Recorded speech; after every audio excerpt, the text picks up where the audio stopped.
Hi everybody, that was off to a rocky start there. I think we're live now, and I think everybody can hear me. And judging by the smiles of Jeff and Zoya, everybody can hear me. So welcome everybody to this session. So we're joined here by Jeff and Zoya.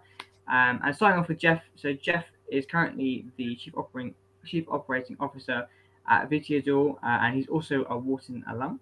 And he started his career doing a variety of things. So starting as a strategy consultant, and then spending some time at Microsoft for I think it was about 10 years. Is that right, Jeff? Correct. And then after that, moving a lot into decarbonisation, which is where he has spent the rest of his career up to this point being COO at Vitidore.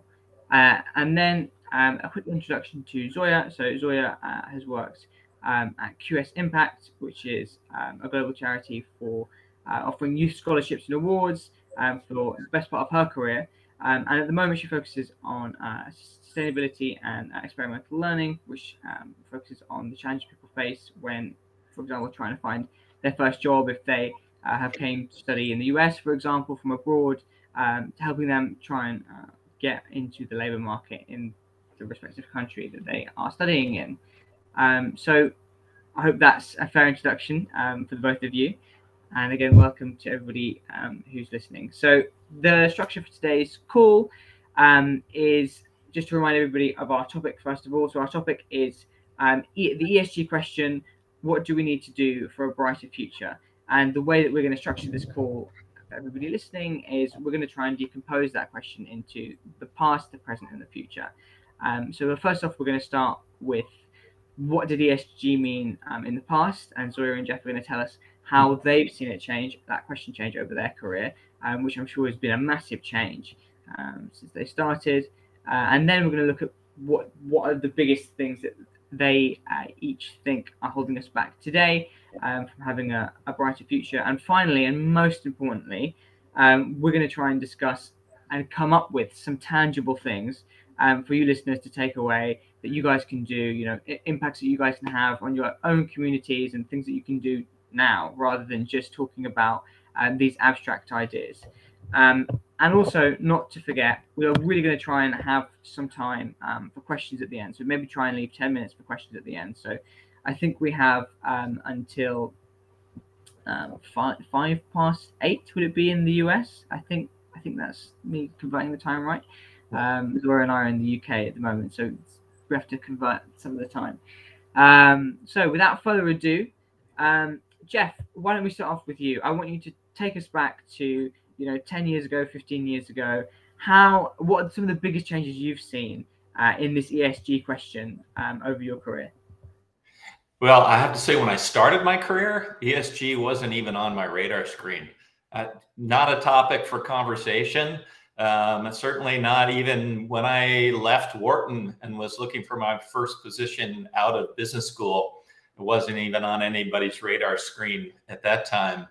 I would say that, for me, it didn't really become something I even thought about until I did a fellowship program where I had an opportunity to do a deep dive on global warming in the fall of 2016. And when I came out of that experience, I was really alarmed. I thought I was really plugged into environmental issues, but I had completely underestimated how urgent and severe the global warming crisis was. So that's when I first started really paying attention to this topic of ESG. And for me, it was all, since I first became aware of it, it's all been about decarbonization. Yeah, super. I think the climate one in particular is crazy how much the conversation has changed over the last, over a broader time span. I mean, in the UK, I think we have a very famous person in the UK called David Attenborough. He makes these nature documentaries. And I think over his lifetime, just the amount of change in our species' consciousness of what we're doing to the planet. I mean, thinking back to when he started, and you look at some of his early films in the 1950s and early 60s, and it's kind of like there's more of an attitude of just, oh, well, it's just the natural world and it doesn't really matter, and it's for us to use, and it's just it's at our disposal. To now where very slowly we're starting to realize, hang on a minute, we can't just treat the planet however and just trash everything. It's actually like a massive responsibility for us.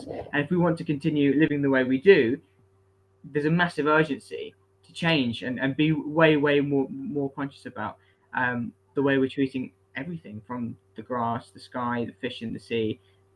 So I think it's that one to me has been really monumental. And turning to you, Zoya, what for you has how have you seen that shift in the ESG question? Thank you, Sam, and good morning, good evening, good afternoon, everyone, depending on where you connect. Hello from midnight London.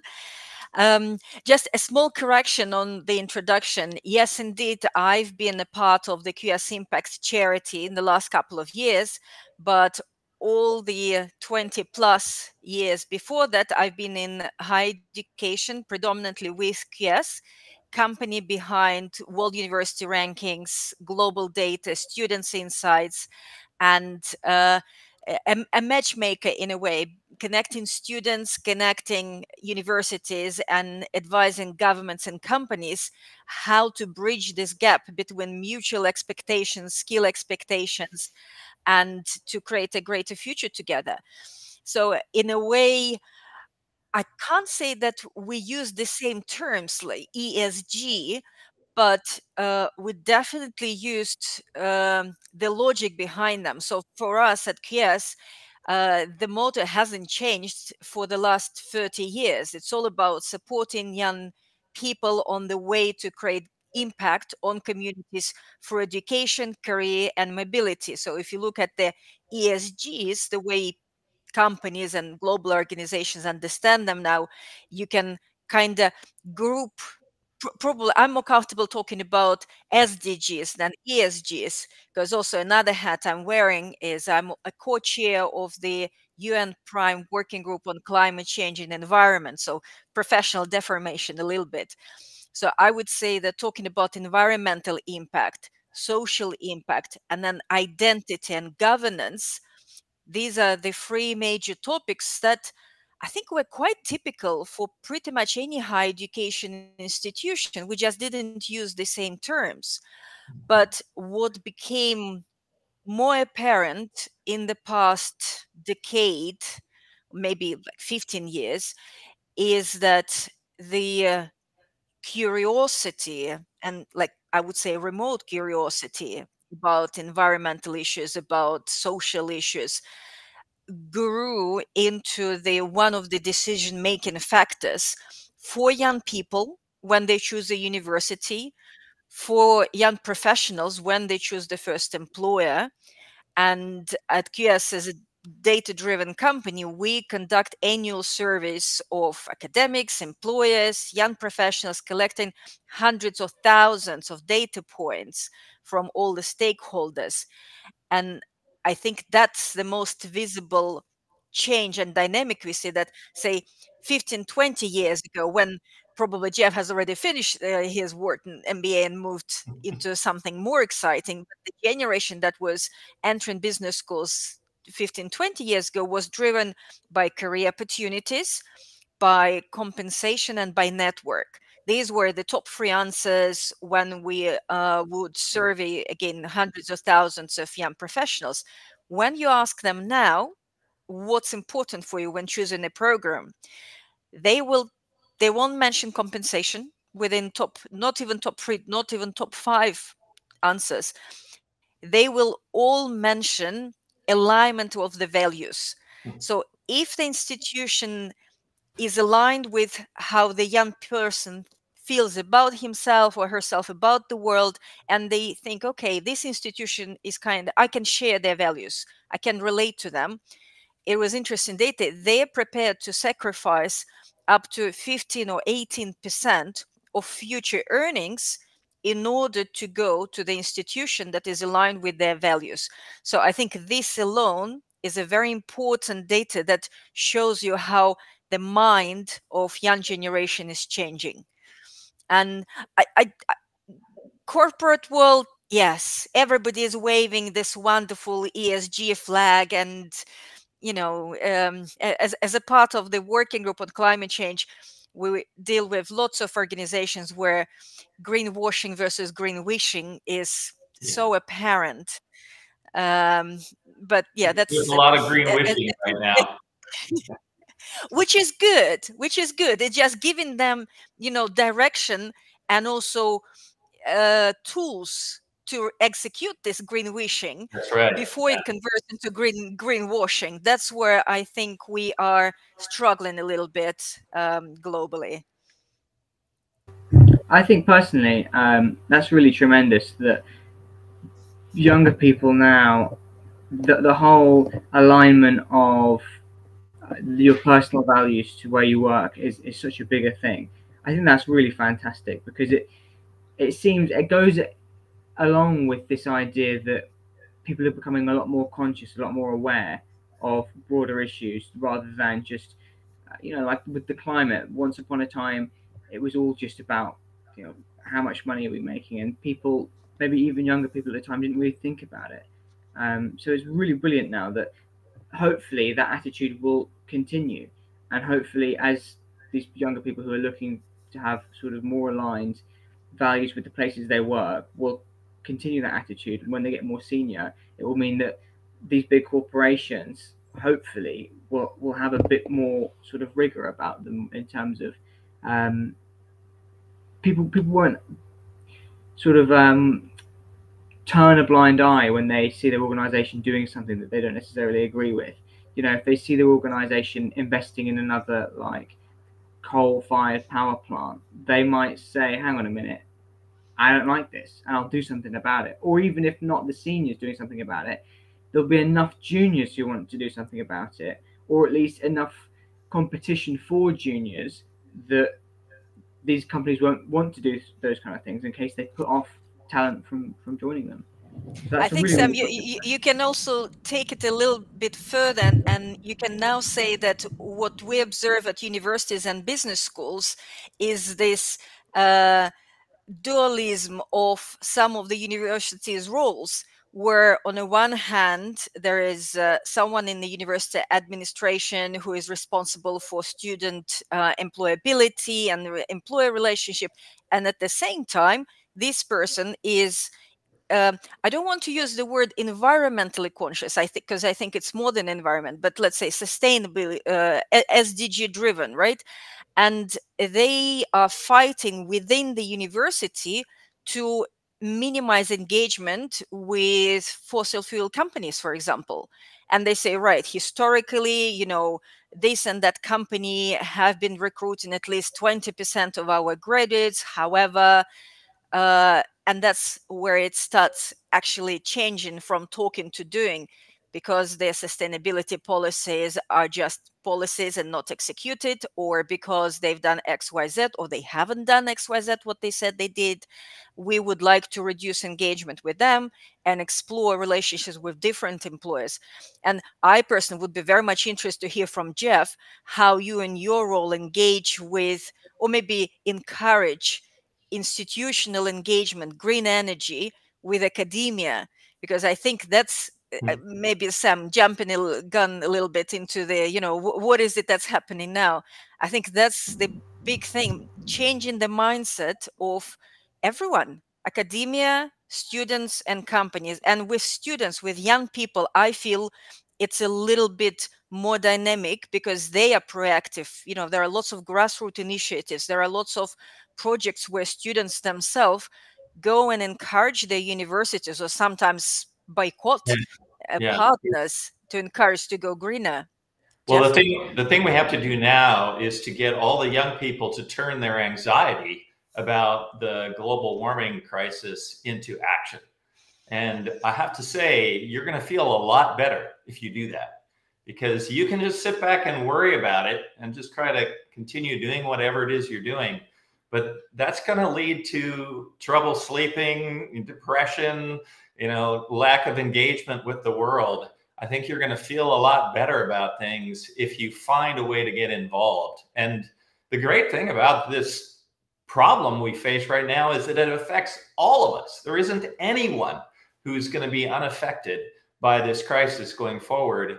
And so the most important thing you can do right now as a young person to engage is simply to talk about it with others. It can be your family, it can be friends, it can be potential employers. Really talk about this challenge and try to force them to tell you what it is they're going to do about it. Because by talking with each other, we'll start to get this feeling about, yes, we can solve this problem, because we can. We have the solutions we need. We just have to put them to work more quickly. And on that point, Jeff, I wanted to dig more into, again, this point about what is the most pressing issue today.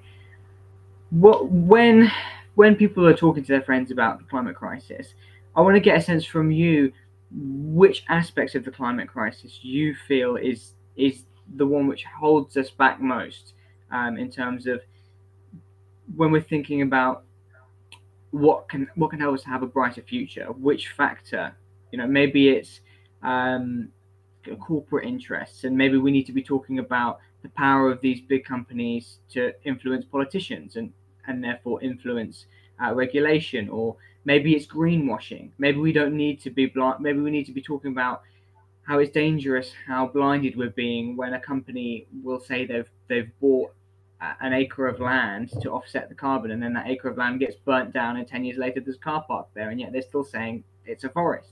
I'd really love to know, to give us a bit of an insight into what it is we need to be focusing on it within the climate crisis, what is we need to be reading up on and talking to our friends about. Well, in some ways, it's incredibly simple what we have to do. We have to stop burning fossil fuels.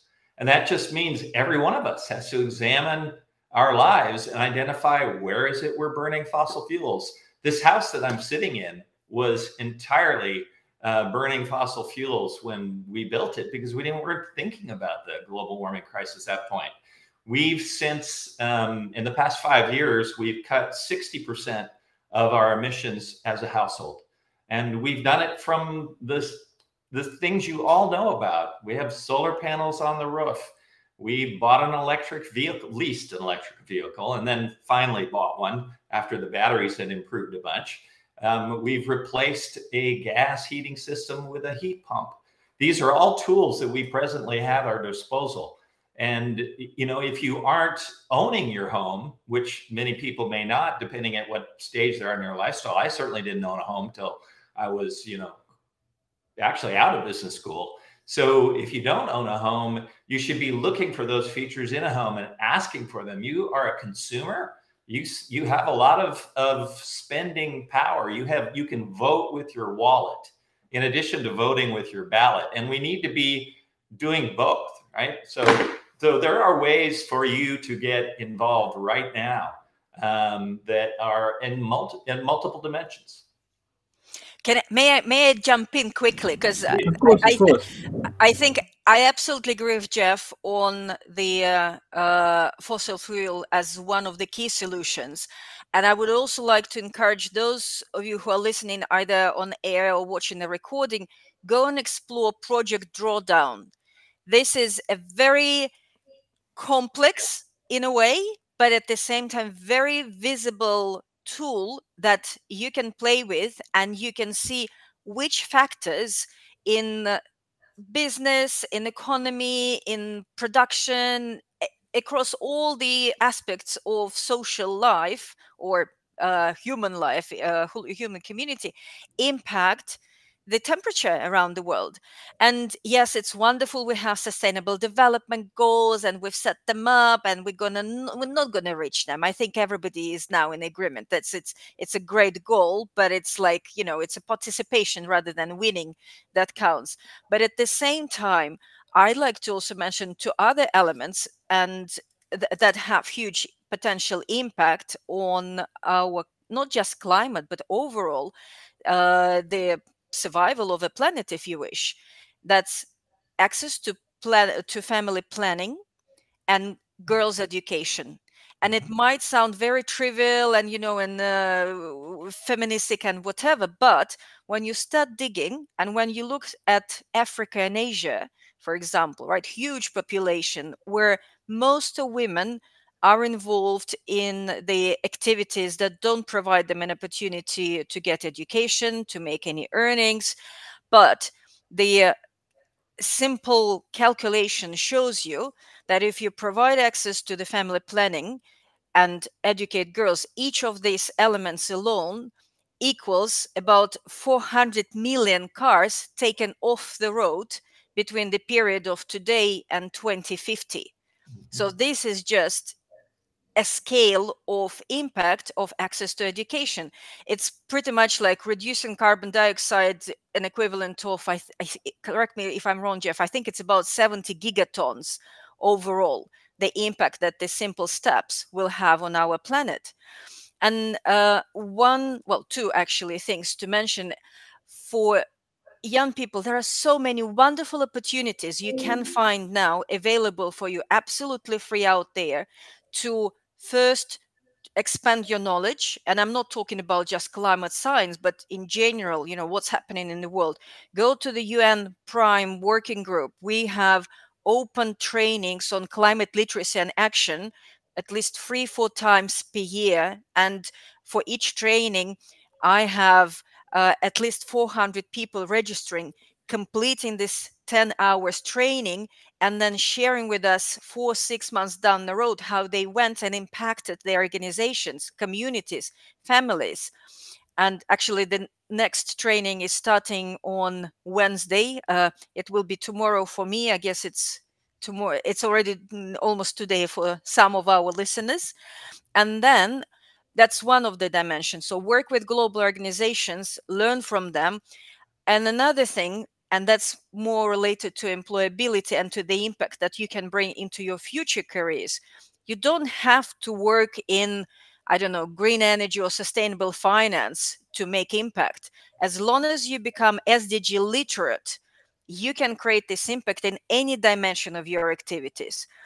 At QS, we run Future 17 SDG Challenge. That's a global consortium of universities where we have like Arizona State University, Tec de Monterrey, University of Sao Paulo, going via Exeter and Stellenbosch, and all the way to Chinese University of Hong Kong and Auckland.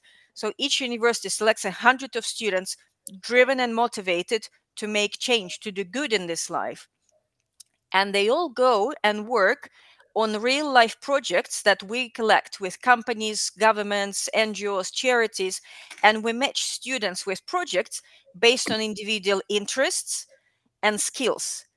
And this is a part of your curriculum. So by the time you complete this 8 weeks course, you put it on your CV, you can go continue with internship with a partner, and it increases your chances for future employment, but also it educates you on what are the actual tangible activities that you can undertake as an individual, that you can encourage your future employer to undertake, and this all adds up. So I think the main thing is the mindset that you can change things. One person can make a small step, but that will contribute to a bigger road. Wow, that's pretty inspirational, there, Zoya. Pretty inspirational speech. And please remind us. I think people might have forgotten that 8-week program. Remind us, what is it called? Future 17. So if you go to either hashtag on LinkedIn Future 17 or just Google Future 17, you'll see quite a few. Actually, LinkedIn will be better because you will also see lots of Future 17 alums from the previous years sharing where they are and what is it that they do now. Because as a part of this course, not only they work in this mixed interdisciplinary cross global teams on real companies, but also they have trainings on, last week we had training by UNESCO on intercultural competencies. In a couple of weeks, we have a training with Wharton Interactive on entrepreneurship as a skill. We have a training on using voice as a powerful presentation tool, so on and so forth. All these things that are not necessarily part of your university program, but are absolutely essential for your future career. So Future 17. Future 17, everybody. That's something to remember. Type it in Google. I'm sure you'll be able to easily find it. And I think that kind of stuff is so important, the training, because one thing I mentioned when we were talking before was the quality of the leadership today. It's the leadership today that in part are why we're in this trouble in terms of the climate. And I think across the world, in these past 5 years, or or 6 years. There we go. We've got the link in the chat there. We've seen such a crisis of leadership. I think in so many major nations, just leaders who are so slow to act on the climate, and all these empty promises when it comes to investment into green tech, or one other big thing is wealth equality in a variety of countries. I mean, in particular in the UK, there's been a lot of talk about levelling up and making London not be the centre of the whole country, and sort of providing opportunity to all, and it's not happened. And then a lot of the climate conferences, you see similar things, big pledges from supposed leaders of several corporations that end up not materializing. So I think if the message can go out to people my age and students now, to the fact that you can do something and you can achieve change, and to educate yourself, then in 10 years time, if not 5 years, some of the people in these really senior positions will be able to make those changes. And then the other very positive thing as well is that these young people are voting with their wallets as well. And so you don't even have to wait that long even for those changes, as we're seeing now with lots of companies not being able to get away with trashing the climate because consumers just won't choose them. And I think a big part of that is young people educating themselves about what they can do. So turning that towards the future. Zoya, if you want to add a bit more about what you think, what you think people can go away and do tomorrow. I mean, they've got this program. Is there anything else they can go and do? Is there any other sort of things that maybe you would tell yourself all those years ago? Any advice you'd give yourself to help create a better tomorrow and a brighter future? Thank you, Sam. That's a very comprehensive question. I don't think it's possible to answer even within like half an hour.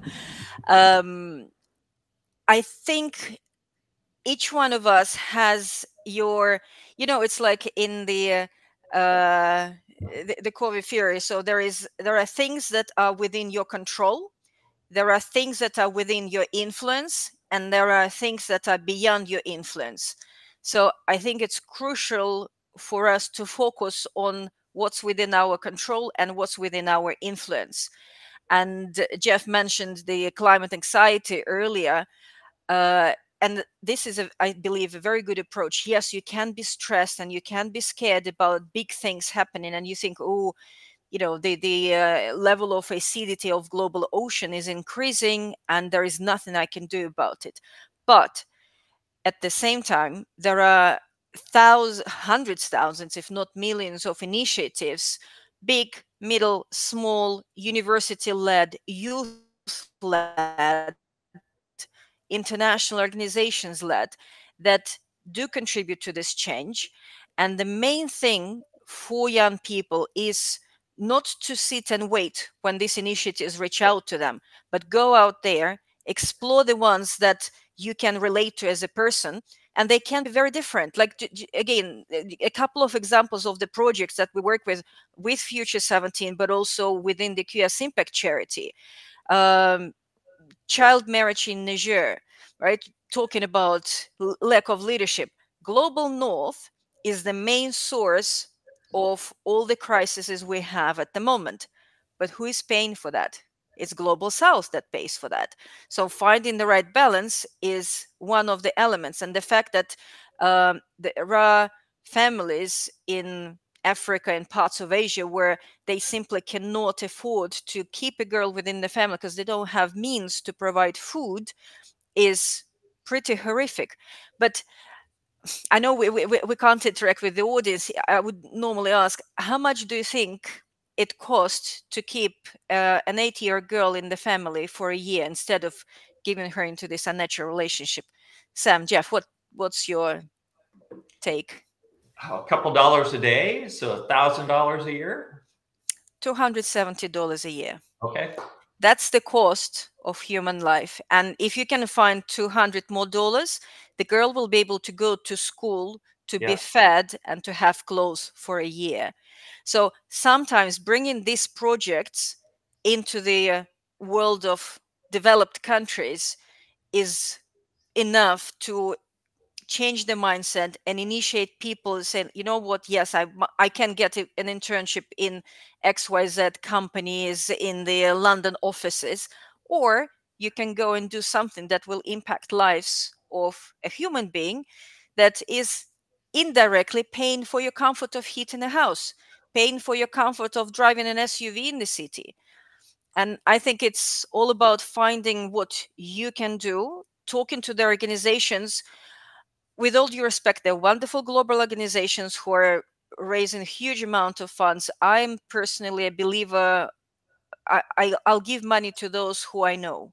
I'll give money to maybe small organizations who are on the ground and who will be working with me on developing, I don't know, a sales, not a sales pitch, like a pack that I can then take to my university and say, hey, this is a crisis in Niger. There is a need for tarps, the plastic housing for displaced families in DRC, or there is a need for support and retraining for women who have been rescued from human trafficking in North India. These are all examples that we're working with.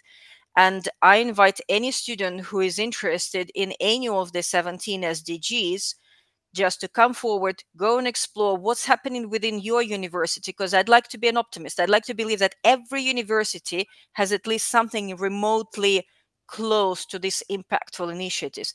If you can't find anything within the university already established, be the one to set this up. Come find me on LinkedIn and I'll give you a half a dozen of projects that you can support, you can bring to your university. You can unite the students and faculty and create this impact, and employers love it because it will help you stand out later on. It will get you extra brownie points because you created something impactful. And I know this for a fact because another hat I'm wearing is the QS Scholarship Fund, and that's how we allocate our merit-based scholarships. We're not asking, yes, well, there is one scholarship when we ask about academic success. All other scholarships that we grant, from as little as $2,500 to as much as $10,000, are based on merit. What have you done, however big and small, at your own initiative? Sorry, Sam, I'm diverting, but that's, again, as I said, I feel quite strongly about this topic, so you better stop me.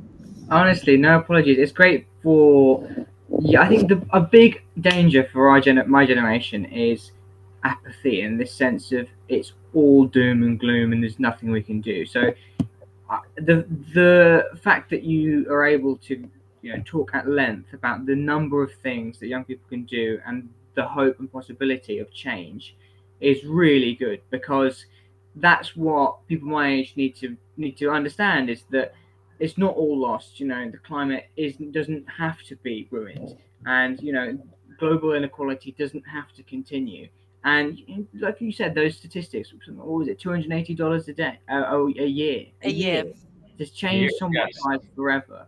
I mean, it doesn't have to be, oh, these people across the world are suffering and that's nothing I can do about it, and that's always the way it's going to be. So I think it's a really powerful message, and one that's really important to get across.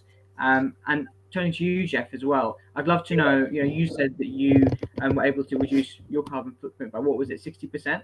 And so I'd love to know, on your front, in terms of the climate, what are some other tangible things that we can be getting up to?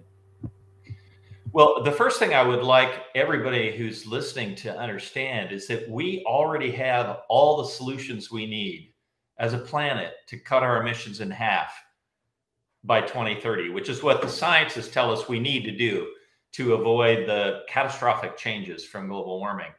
So that's the great news. We have the solutions. Now, the bad news is we're not putting them to work nearly fast enough. And that's on us. This is a choice right now. We are making a choice not to preserve a livable world for future generations.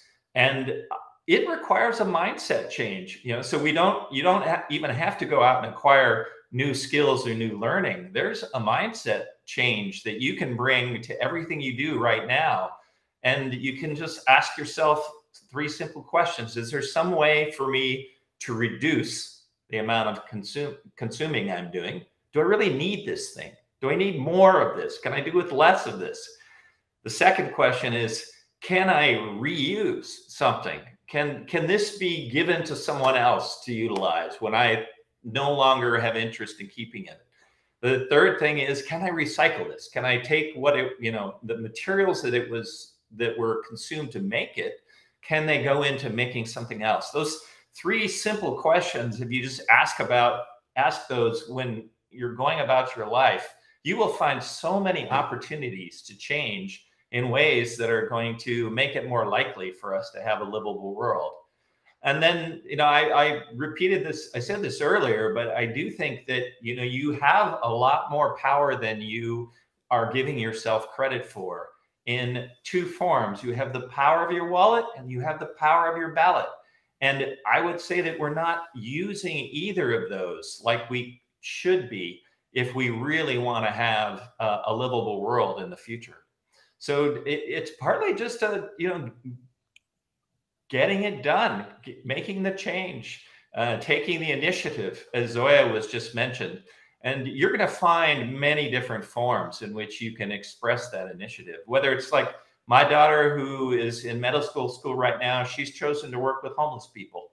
And, that's the way she's decided to express her desire to impact the world. It's very different than my focus on decarbonization.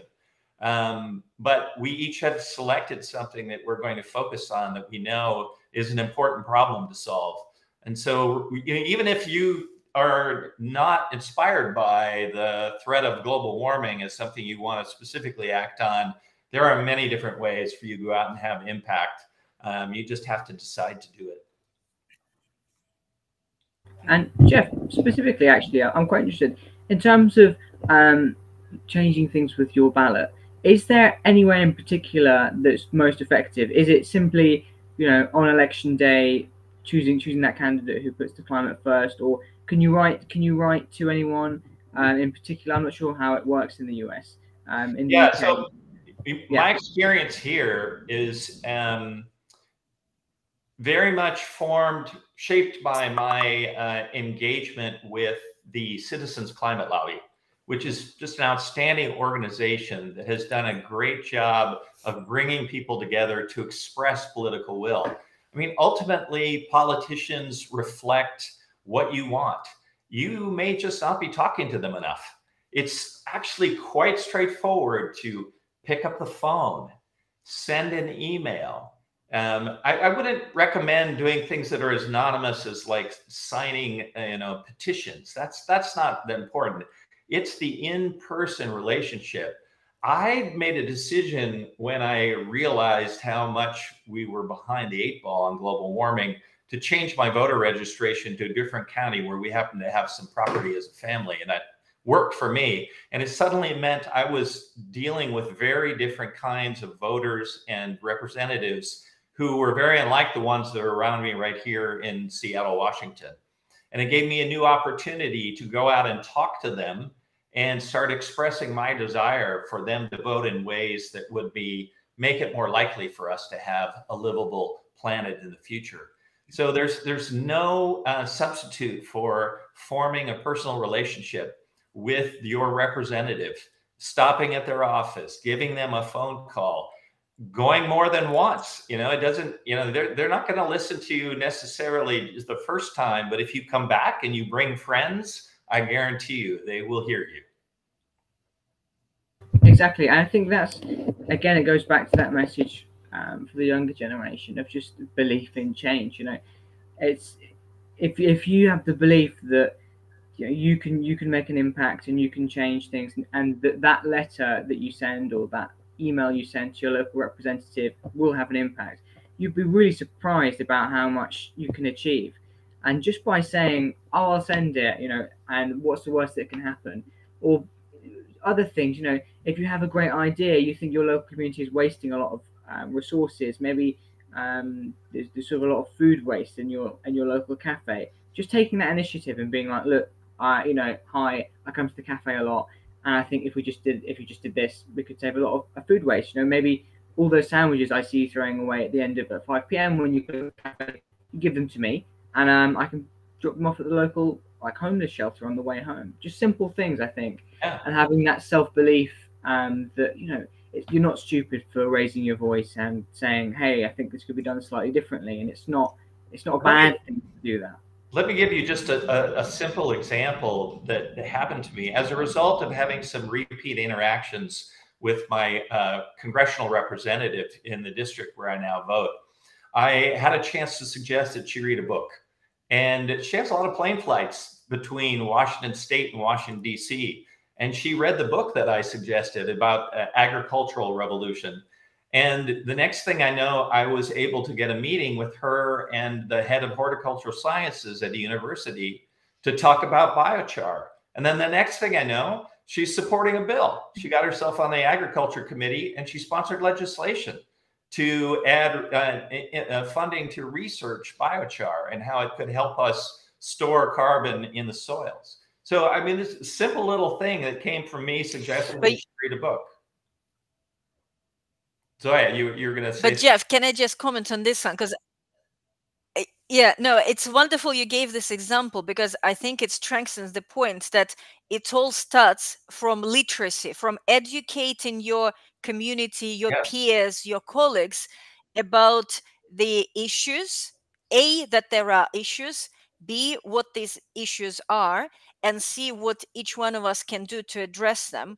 And universities are becoming far more responsive these days.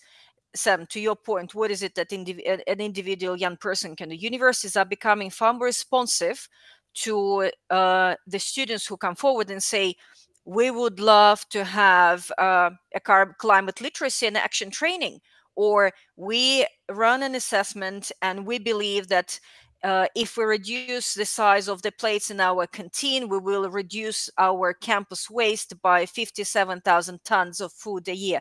That's actually, it's not a mythical figure. That's an actual figure from one of the universities we were working on. And that's the actual figure we've achieved. We've just changing the size of the plates in the canteen.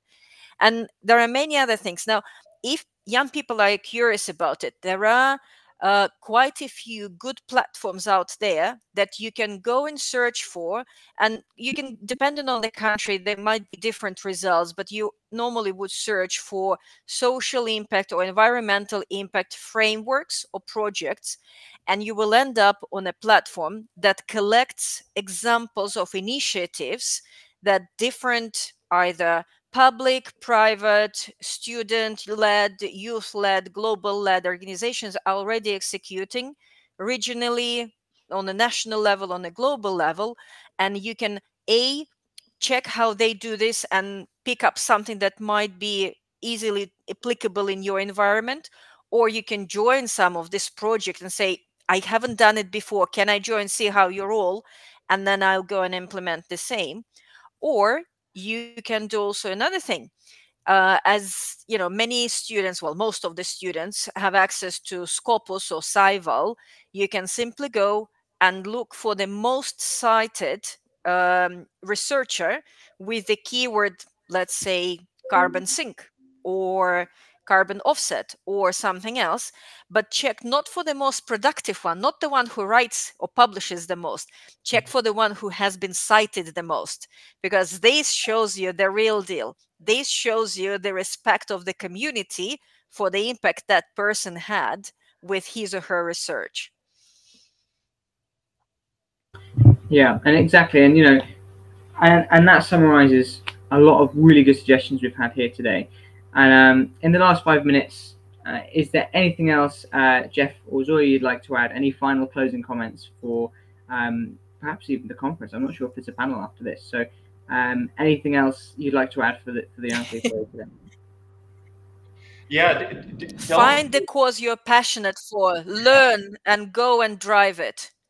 Yeah, and Sorry, Zoya has emphasized learning, and I've emphasized talking and personal relationships. Make sure you go build relationships with people that may not think like you necessarily, but if they're the ones that are in a position where they can affect change, you need to be able to get them to listen to you, and that's going to require going and establishing a relationship.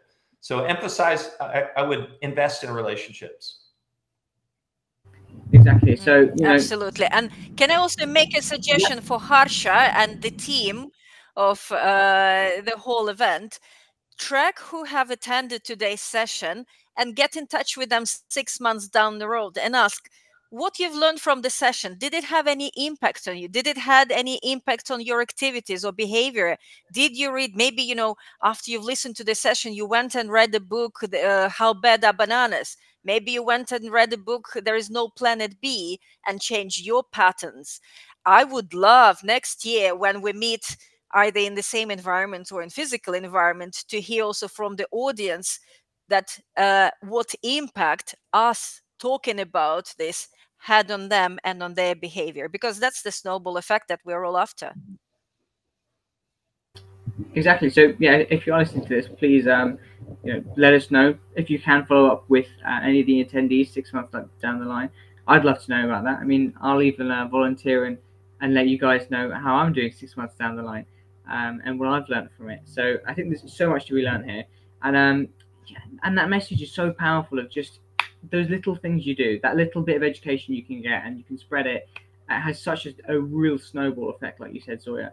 And like in Jeff's example, where he just mentioned reading a book, and then one thing leads to another, and you achieve change. And it's all about that sense of self-belief that you can make changes. That if you do educate yourself, if you do go out there and learn these things, you can achieve the change. So I think, unless we have any comments, any questions in the YouTube on the YouTube chat, I can't see any for now. So. I think that's going to be it. I think the only other thing to add is Jeff and Zoya. Is it okay if any of the people who have been listening here today can they connect with you on LinkedIn? Would it be possible for them to follow up with you for any other questions, anything like that? Yeah, absolutely. Already shared in the chat. Yeah, let me know that you saw me on this session. I'll be happy to talk to you. Perfect. So feel free to reach out to Jeff and Zoya. Like as I said, they're super friendly people, and they'll be more than happy to catch up with you. So yeah, that's it for this panel today, and thanks everybody for tuning in. Thanks everybody. Thank you, Jeff. Thank you, Sam. Thank you, everyone. Let's go create impact. Bye bye. Good night, everybody.